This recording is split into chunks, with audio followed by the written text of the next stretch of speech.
David Perler, my showrunner, says to me last week, he goes out of nowhere, he says, Wendy, you know, it's interesting. You're lucky in a way because you're living your life. It's like a reality show within a talk show.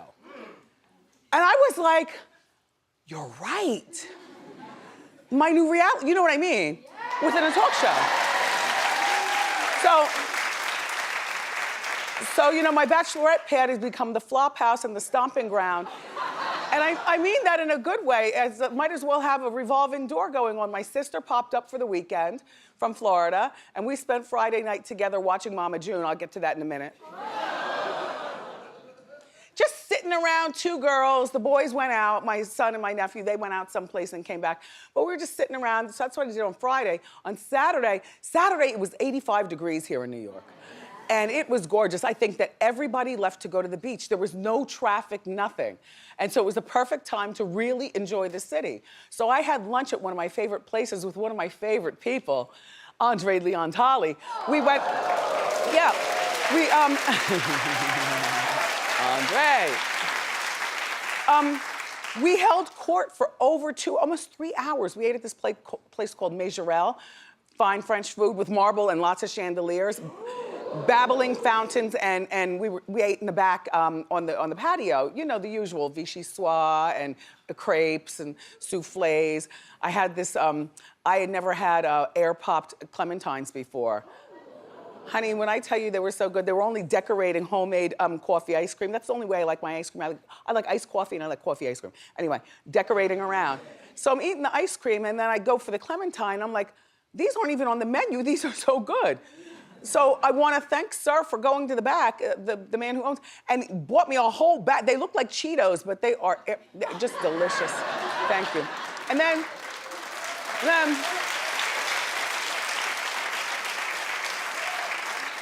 do you like veal? I had veal medallions too.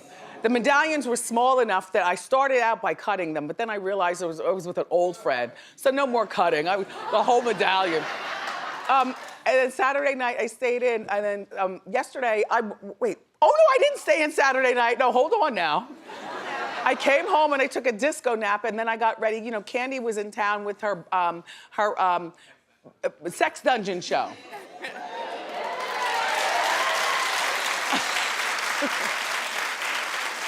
So, I'm always up for fun. I've always told you fun is my middle name, so I said, let's go. So I went to the sex dungeon show and I had a very open, well.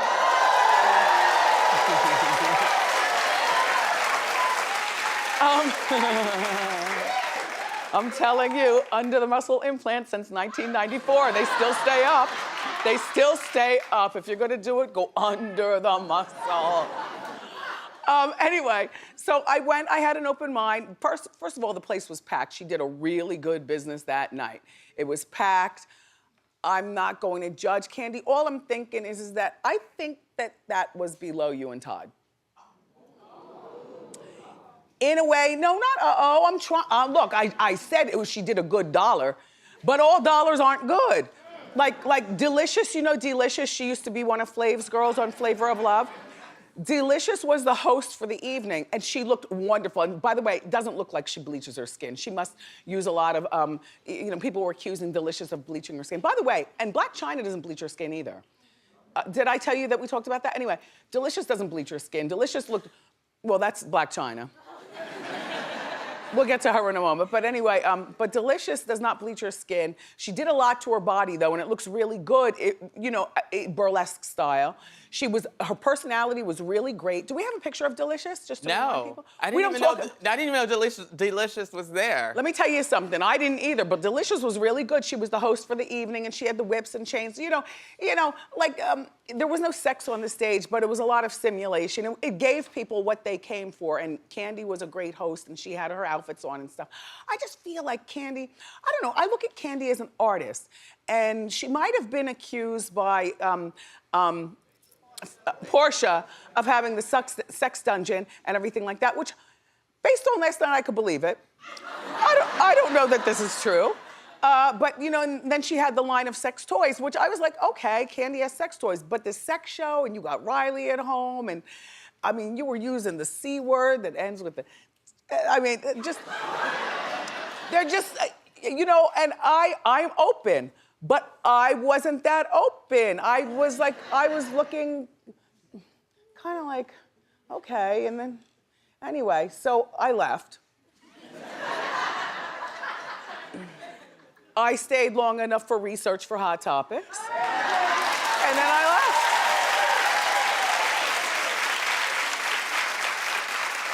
And apparently I left before Foxy Brown got booed off the stage. Now see, it wasn't even that kind of crowd. People were showing so much love to the men and the women on stage. There was not a boo, there was no hate in the room. So when I heard that Foxy got booed, I was like, for what? Well, apparently Foxy Brown has been and still is suffering from some sort of severe hearing loss. Like she went to bed one night and when she woke up, she had bad hearing and she's not able to pronounce words the same way and I guess hear her music the same. See, I feel sorry that Foxy even went, like Kandi, not for nothing, if you knew, I mean, she probably came for a mic check earlier in the day and you saw it right there. You knew. By the way, Ronnie DeVoe's wife, she looked like she fit right in. Okay, she was on stage, I forget her name, she's one of the housewives. Shamari. Shamari was good in a burlesque type of way. She got on the stage like 2 or 3 times. She sang full songs and did full splits and, you know, yes, it was that kind of night. And I was actually, you know what, I went between being mad at myself and shocked at myself because I love to have a good time, but I couldn't believe that this wasn't the good time that I actually loved. And you know, a half hour in, I was like, okay. Then maybe an hour in, I was like, okay. But I wanted to get just enough research for you, you know what I mean? And I was with somebody, so I was like, all right, well, you know, maybe we can go someplace else or something. And that was Saturday night. And then, no, because this is how single Wendy is, right? No.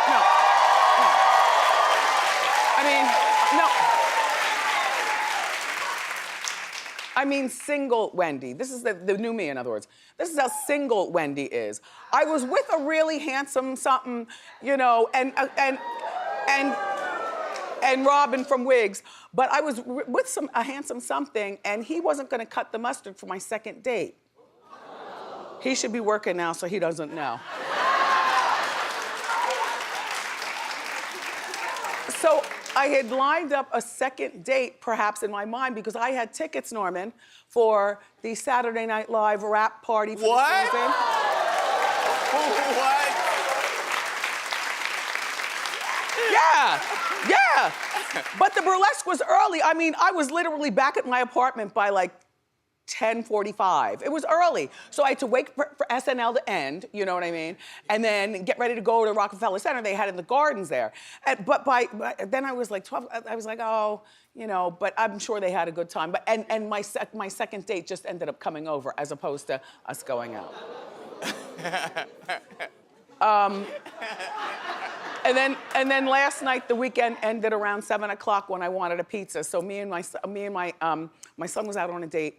Me and my nephew went downstairs. We were gonna go walk around the corner for some pizza. But then I said, you wanna have a good time? You wanna see the sunset and stuff? All right, we'll get the pizza afterwards. So I said, call the Uber. And we went up the street, literally up the street from my apartment, the Cantina on the roof. You know where I'm talking about? I know what you're talking about. Okay, Boof had that joint jumping. Boof.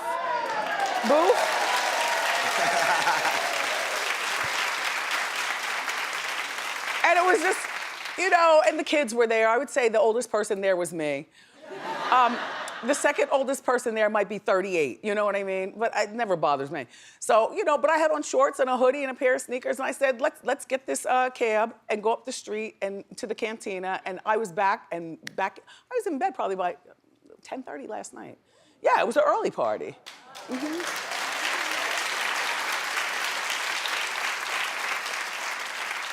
So Alex Rodriguez is furious, which, you know, you could be furious, but there's really nothing anybody could do. I can't even show the picture, everybody, but I'll describe what he was doing. He was taking a dump.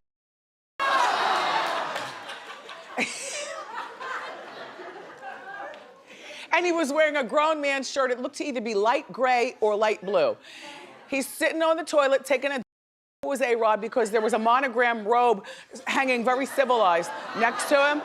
And he's sitting on the toilet, he's got his newspaper, he's having a good old time. There's a gigantic window in their Miami abode where he's with Jennifer and the kids. What, apartment? Oh, it's on Park Avenue, it's here in the city. Yeah. Jesus. Anyway, a giant window in the toilet part of their bathroom.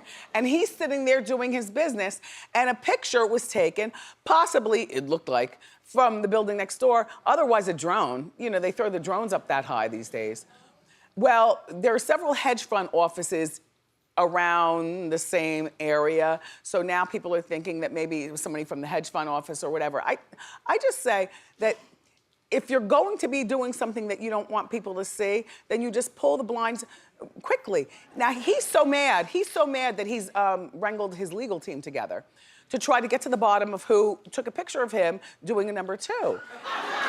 But then you have to wonder who has time to zoom in on A-Rod's apartment, because really, you know, in an apartment building, there's so many windows. Who's counting 9 down, 3 across? Who does that? But the window was really big. I mean, it wasn't like a little window like in jail. It was a really big window, and it was clean. So should the photographer be punished? My answer is no.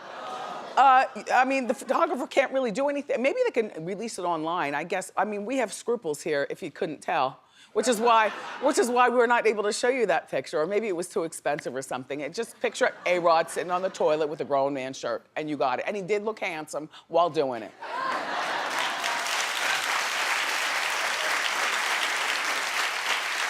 All right. So here's me and Wanda just sitting and laughing and chilling on Friday night. And she never saw Mama June. She doesn't even know who Honey Boo Boo is. So I was like, okay, all right. Well, I clicked it on. And so we're talking and watching. And all of a sudden she's just like, what the? And even I was like, what the? You know what, Mama June? We must talk. And I mean this in the most severe way. First of all, clap, co-host, if you saw Friday night. All right, everybody was out. That's why I stay in sometimes to do some show research. Anyway, so on Friday night's episode of Mama June from Not to Hot. Now remember, the premise of this show is that Mama June got the gastric surgery and she lost weight and she looked really gorgeous and she had gotten her teeth done and she was, you know, doing extensions in her hair and having all this confidence. And she was eating really well and dating and teaching Honey Boo Boo, who needs a diet, Honey Boo Boo needs, and so she's teaching Honey Boo Boo in a motherly-like way as opposed to put that down, like my mom would do. By the way, Mommy, happy birthday today. Hi, Mommy. My mother. Yeah. She would be here, but my brother and my sister-in-law brought over bagels and cream cheese and lox and stuff for breakfast this morning. So they're in the condo in Florida watching. How you doing, Mommy? Happy birthday. Anyway, so on Friday night's episode, here's Mama June from Not to Hot, emphasizing on not. June, no, you all, this is so sad, you'll probably want a tissue. June was having a breakdown because Gino, her boyfriend, threatened to leave her. Now you look up No. Take a look. Don't follow me. I got it. All right, run, bitch. Please. Get back Please stop. Please stop. Follow me, baby. Please. Why are you doing this? off, stupid. Baby, If you keep following me, I'm leaving. Bye. what is wrong with you? Don't care anymore. Where are you going? Go to the damn hospital or I'm leaving you. Where are you going, baby? Go to the hospital or we are not together anymore. Period. Bye.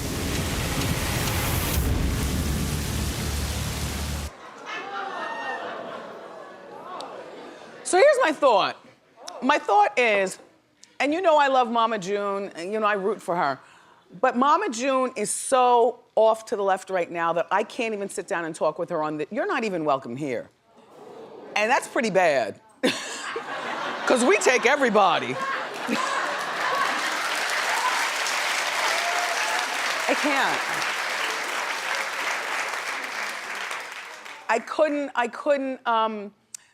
digest what I was seeing. Mama June, you don't look all together in the eyes. I don't know if you're on something, you know, but when last we checked, you're the one with the crack pipes and the coke and burnt up spoons in your car at the gas station arguing with Gino. And we thought Gino was bad for you, but now you know what? You deserve each other. As a matter of fact, Gino is looking better than you. Oh, June, what are you doing? You're walking around with a snaggletooth. Your eyes look crazy. You look demonic. Your hair looks ridiculous. You know, you've got people watching you and where is Child Protective Services? Now, honest to God.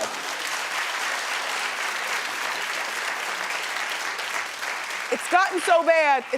And you know what? Wherever they live in Alabama, you all at Child Protective Services, you are not doing disservice to this family. Now, I know you're sitting at home watching this, but something needs to be done. Honey Boo Boo has had to move out. Their 13-year-old daughter of June has had to move out of Honey Boo Boo's house for protection and in with her 19-year-old sister. Well, she's not the typical 19-year-old. She has more responsibility. She's married and she's got a child of her own, and everybody loves her husband. So now, Honey Boo Boo's in the house with a 19-year-old. It's hard enough to be married and be young and have kids and stuff. Mama June and Gino have allegedly been staying at a hotel casino out there for the past few months. So it's not like we saw this already taped and Mama June is better. You know, the blast caught up with them. And that's where we got this footage. Look at them just gambling and carrying on. I just saying. And look at Honey Boo Boo. Imagine what she has to go through when she goes to school. She can't be that cute, popular little girl anymore. She's got to be that girl. People must give her the business. Or she's queen of all the bullies and gives other people the business. You know, there's something that is not right with a 13-year-old being raised under this condition, and it's all on TV. And it's so bad that you can't even come to Wendy. It's gotta be bad. I'm just saying. Now, on the same episode, Pumpkin, the 19-year-old, is acting more like the parent than June. Take a look. Hello. Hello. Y'all at my house? Yes, and Alana won't be coming back for a while. What? What the hell happened? Last night happened, Mama. I mean, she doesn't feel safe staying with you or Gino's. So you can blame it all on Gino. You can blame it on his radius. But I'm just telling you, you won't be seeing Ella for a minute until you can get your together, and you won't be seeing Alana. That's it. If you want to catch up with this mess, it's Mama June from Not to Hot, and it's on Friday nights. That's it. I can't. So by now you might have heard about this superhero that showed up at Morehouse College's graduation.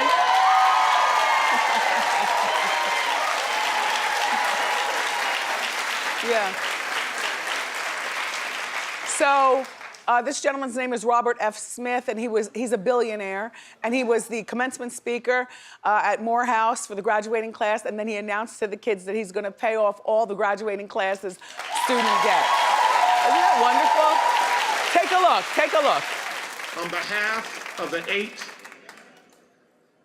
generations of my family who have been in this country, we're gonna put a little fuel in your bus. And my family is making a grant to eliminate their student loans.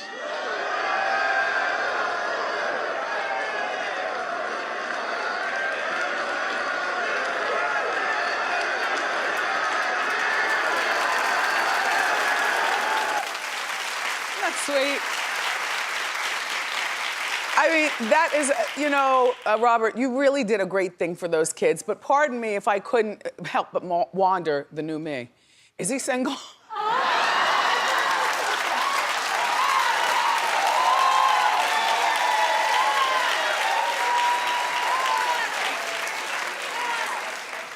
Well, he is divorced. Hold on, because I said the same thing. I said, forget Mama June. Let's make a seat on the couch for Robert. No, he's divorced, and he has 3 kids with his ex-wife, but he's now married again. I know. Anyway, to a he's 56. And so he's married to this woman, a 34-year-old former Playboy playmate. Only a man would say, okay. The girls are like, oh, damn. But no, he loves her, so who are we to judge? He's the billionaire. Anyway, her name is Hope Dworzak, and she was Miss Playboy Playmate in 2002. She also appeared in Celebrity Apprentice. Do you recognize Hope? No. Well, all of her hopes have come true because she's the one married to the billionaire. And we've got more great show for you, everybody. Make sure that you keep it here because the Inside Scoop is coming up next on the latest drama going on with Ronnie from the Jersey Shore. So grab a snack and come on.